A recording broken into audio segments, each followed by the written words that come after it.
Historia del arte en 4 minutos. Prehistoria. Periodo paleolítico. Se da desde hace 2,5 millones de años hasta unos 12.000 años antes de Cristo. Los registros de arte se ubican en el periodo superior, hace unos 35.000 años BP. El tipo de arte característico de este periodo es el arte mueble, pero no es el único, ya que hay registros de pinturas, grabados, relieves y estatuillas. Neolítico. Este periodo comienza hace 14.000 años BP y se da la domesticación de animales y vegetales. Las poblaciones se establecen en asentamientos en la zona de la media luna fértil en Medio Oriente. La construcción de vasijas de cerámica ornamentadas cobra una gran importancia por su funcionalidad. Los objetos cumplían una función técnica y simbólica. Por otro lado, se ubican las construcciones megalíticas, como Stonehenge, que también cumplía esta doble funcionalidad. Edad antigua en el arte. Para referirnos a esta, tomaremos dos de sus culturas principales, la griega y la romana. La cultura griega se divide en tres etapas. La arcaica, que va desde finales del siglo VIII hasta finales del siglo VII. En esta se desarrollan las ciudades griegas. Una de sus principales obras son las monedas, pero también encontramos otros referentes en la cultura, como las estatuillas. Los rasgos principales son la rigidez, las leyes de la frontalidad, la escultura simétrica. Periodo clásico, se da desde el siglo V hasta el siglo III a.C. En este periodo es el momento que se da el ascenso político de Atenas. Se construyen los grandes templos con la utilización de los espacios naturales. Las esculturas de mármol son las predominantes durante este periodo. Surgen los conceptos de belleza, las grandes teorías filosóficas y un apogeo de todas las artes en general. Periodo helénico. Va desde el 330 hasta el 30 a.C. Se da una expansión de la cultura griega hacia el interior de Asia y Egipto y está caracterizado por el individualismo del hombre, el realismo y el dramatismo. Periodo romano. Se encuentra dividido en tres etapas. La monárquica, que está marcada por la dominación de los reyes etruscos sobre el pueblo romano, y estos imponen un dominio cultural y religioso, pero también hay una fuerte afluencia del arte griego. Este periodo abarca del siglo VIII a.C. hasta el siglo V a.C. Periodo de la República. Inicia en el 509 a.C. y finaliza en el 31 a.C. Este periodo se reemplaza la dignidad del arte griego, poniendo en primer plano el hombre. Ya no es el mito, sino la historia real. Periodo imperial. Abarca del 31 a.C. hasta el 476 después de Cristo. Augusto toma como base el arte clásico griego, contra el formalismo que se encontraba en la época republicana. La representación del léxico político histórico es primordial en este periodo. Edad Media. Se inicia con la caída del Imperio Romano Occidental en 1476 y finaliza con la caída del Imperio Romano Oriental o Imperio Bizantino en 1453. De este periodo tomaremos tres etapas. El Paleocristiano, que en principio se inicia en el siglo III después de Cristo, pero en el 1313 es reconocido por Constantino y pasa de lo privado a lo público. En este periodo se construyen iglesias y se apodera de las iconografías de las artes figurativas con fines doctrinarios. Tras la caída del Imperio Occidental en 1476, este movimiento continúa en el arte bizantino. Periodo románico. Este periodo comienza a mitad del siglo XI hasta el siglo XIII después de Cristo. Se constituye un nuevo comienzo de las artes occidentales. Está condicionado por la idea de lo sobrenatural. La arquitectura eclesiástica ocupa un lugar principal en la creación artística. Periodo gótico. Se desarrolla en el siglo XII hasta el siglo XV a.C. Se caracteriza por un estilo arquitectónico y grandes bóvedas, las cuales permitían el amplio paso de la luz. La arquitectura juega un papel principal en imponer el dominio de la iglesia sobre las poblaciones rurales en este arte premoderno. Lo dividiremos en 8 etapas. La primera de ellas es el Renacimiento, que surge en el siglo XV y continúa hasta el siglo XVI. Este movimiento es fruto de las ideas del humanismo y retoma elementos del periodo de las artes antiguas. El hombre es la medida de todas las cosas en este periodo. Manierismo surge como contrapartida del Renacimiento hacia el siglo XVI. Representa la actitud atormentada de una época y esto se ve en sus colores, que no remiten a la naturaleza sino que son artificiales. Barroco se ubica en el siglo XVII en un contexto donde las nuevas burguesías cobran poder. Un nuevo artista es símbolo de esta época que puede acaparar varias áreas. Neoclásico se ubica en el siglo XVIII, retoma los principios de la ilustración. Tiene como características la racionalidad, la claridad y la funcionalidad. Periodo romántico se da a finales del siglo XVIII y se origina en Alemania, como contrapartida al neoclásico y al barroco. Se caracteriza por una nostalgia hacia el pasado. Realismo comienza a mediados del siglo XIX. Este movimiento se encuentra con el apogeo de las ciencias, por lo cual retrata la realidad objetivamente mediante reglas y métodos empíricos. Impresionismo nace en la segunda mitad del siglo XIX y se caracteriza por el uso de colores puros, sin mezclar, el hecho de no ocultar las pinceladas y darle protagonismo ante todo a la luz y el color. Postimpresionismo surge a finales del siglo XIX y es un movimiento artístico que se caracteriza por un enfoque subjetivo de la pintura, ya que los artistas buscan evocar emociones a través de sus obras, dejando de lado el realismo. Arte moderno, tomaremos dos etapas. En principio, las vanguardias históricas rompen con el sistema de las artes y sus formas de representaciones. Su carácter primordial es la libertad de expresión,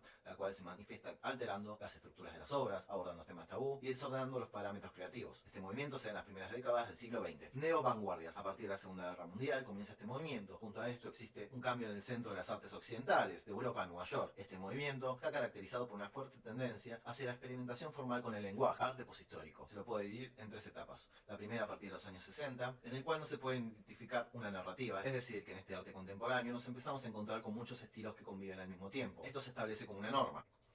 Arte de crisis, sean de los 80 y los 90, mayormente en las calles, no hay un estilo unificado. Arte postcontemporáneo es el periodo que nos encontramos atravesando en la actualidad.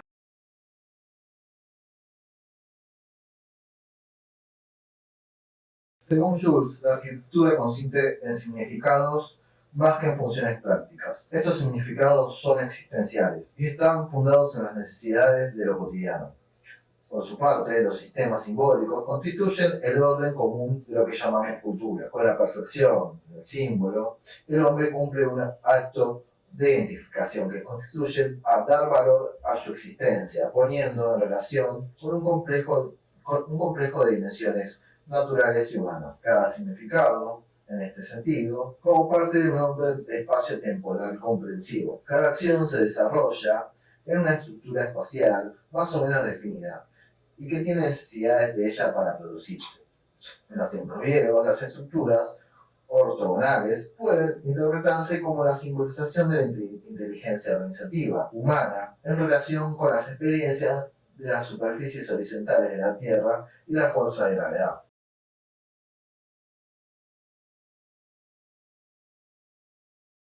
En el texto de Lynch podemos explorar los siguientes conceptos: senda, borde, barrio, nodo y mojón. Senda son conductos que sigue el observador normalmente, ocasionalmente o potencialmente. Estos pueden ser calles, senderos, líneas de tránsito. Se observan en la ciudad mientras se va a través de ella y conforman a estas sendas organizados y conectados con demás elementos del ambiente. Las sendas se utilizan a la hora de orientarse en la búsqueda de calles principales, se vuelve automática, así como la confianza en ella. Los bordes son elementos lineales que se observan y no se usan o no se consideran sendas. Son límites entre dos fases, una ruptura lineal y la continuidad. Barrios son secciones de la ciudad cuya dimensión oscila entre mediana y grandes. Son reconocibles como si tuvieran un carácter común que los identifica. Son siempre identificables del interior y también se usan para referencias exteriores. Tienen características físicas determinadas. Ciertas clases se asocian a ciertas zonas de la ciudad y se identifican por sectores socioeconómicos o étnicos. Nodos son puntos estratégicos de la ciudad a los que se puede ingresar. Constituyen focos intensivos donde hay confluencia, sitios y una ruptura de transporte. Un cruce, una convergencia de senda. Algunos nodos constituyen focos en los barrios. Mojones son un punto de referencia, pero de lo cual no se puede entrar, sino que se observa de su exterior. Es un objeto físico, definido, con bastante sencillez. Algunos mojones están distantes y son característicos para que se los vea desde muchos ángulos. Los mojones son claves de identidad.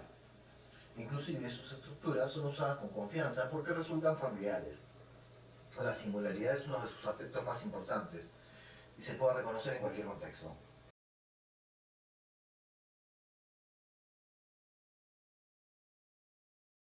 Según el autor de Sartre, la ciudad instaura por un discurso utópico y urbanístico que está definido por la posibilidad de una triple operación. La operación, en principio, es la producción de un espacio propio, es decir, la organización racional debe por lo tanto rechazar todas las contaminaciones físicas, mentales o políticas que pudieran comprometerla.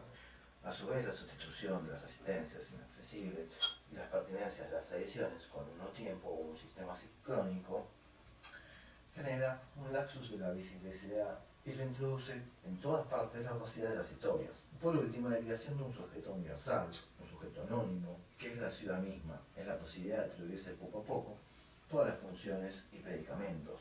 De ahí dimensionamos y asignamos entre múltiples sujetos reales o grupos asociados e individuos. La ciudad, como nombre propio, ofrece de este modo la capacidad de concebir y construir un espacio a partir de un número finito de propiedades estables aislables. En este lugar, la organización opera de forma cuantitativa y clasifica la racionalidad que entraña la ciudad y su mitificación en los discursos estratégicos, los cálculos fundados en bases de hipótesis y sus necesidades para una destrucción por medio de una decisión final. La organización funcionalista, al privilegiar el progreso, es decir, el tiempo, hace olvidar las condiciones de posibilidades. El espacio mismo se vuelve lo impensado, de una tecnología y una ciencia y política. Así funciona la ciudad-concepto, en el lugar de las transformaciones y represiones. Objetos de intervención, pero sujetos sin cesar enriquecidos por un nuevo atributo. La ciudad sería el lugar donde el poder se organiza y es administrado racionalmente.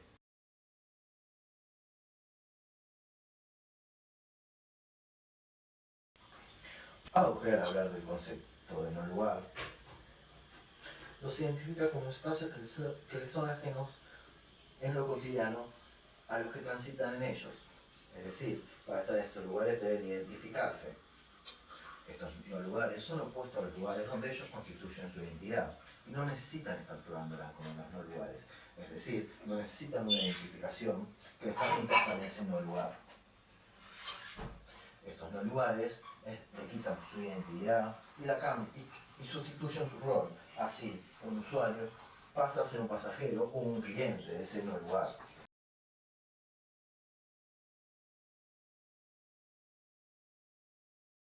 A partir de los conceptos ligados hasta ahora, hablaremos sobre el Congreso Nacional. Lo veremos en principio como un punto de referencia al cual el espectador no puede ingresar. Se lo puede ver desde múltiples ángulos y representa un lugar familiar para aquellos que moran en esta ciudad y posee una singularidad que lo hace único en el espacio. Este lugar está cargado de sentidos icónicos en lo cultural, ya que representa un espacio, en principio, de poder, donde se tejen las normas y el orden determinado. Es así que el orden social está regulado por lo que allí dentro sucede, generando un determinado orden espacio-temporal, es decir, las normas que todos obedecemos. Su distribución en espacio no deja de verse sin un contexto, es decir, un espacio y tiempo, que lo determinan. Es así que en determinadas ocasiones el espacio contextual que ocupa excede su límite, por ejemplo, en las aperturas de sesiones de congreso o cuando se va a dictar una ley que genera polémica.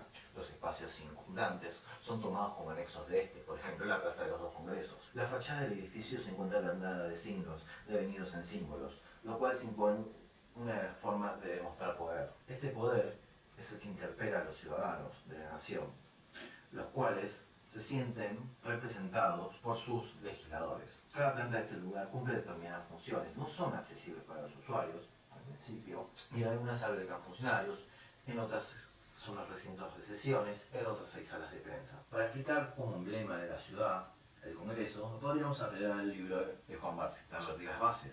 En este libro, Alberti relata que en Estados Unidos se le tiene miedo a las tiranías de las masas, lo cual se puede ver representado hoy en día a través de su sistema electoral. En cambio, en Argentina, según Alberti, el problema eran las tiranías de los caudillos, con lo cual el Congreso Nacional se superpone al poder ejecutivo en términos simbólicos y reales. Esta lucha de poderes puede representarse simbólicamente en el enfrentamiento entre la Casa Rosada y el Congreso, es decir, de forma física, donde uno se ubica frente a otro a una determinada distancia, de un determinado recorrido en una línea recta.